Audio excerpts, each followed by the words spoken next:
ფრენდი მოსკის გაგაცემა გადავწყვიტე რეალურად და გამომდინარე რომ ჩემი პოტენციალის გამოვლენა მინდოდა და სურვილი მქონდა რომ რასაც მოგზნობდი ის გამომეტანა ხალხთან და პუბლიკასთან პრობლემა იქნება ეს გაზებითი ემოცია იქნება ყველაფერი ჩემ მუსიკაში დევს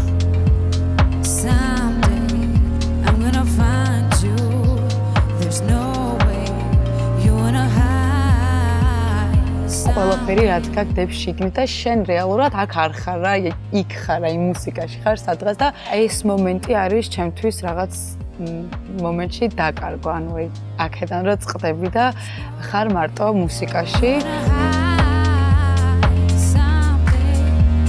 ყველა ჯგუფისთვის მნიშვნელოვანია მუშაობა თავის თავზე, როდესაც მიახციოს და თავის მუსიკა რაც შეიძლება მეტ ადამიანს მოაწონოს. ჩვენ შემოქმედებას გადაავლო თვალი და შეხედოთ აბსოლუტურად სხვა იყო და ეხლა თითქმის მიზნები რაც ჰქონდა დასაწყისში, ეხლა ვახსოვთ უკვე მაგ მიზანს. და უკანონოდ ვწუხავთ რაღაც პრობლემებს მუსიკალური თვალსაზრისით მოხდა.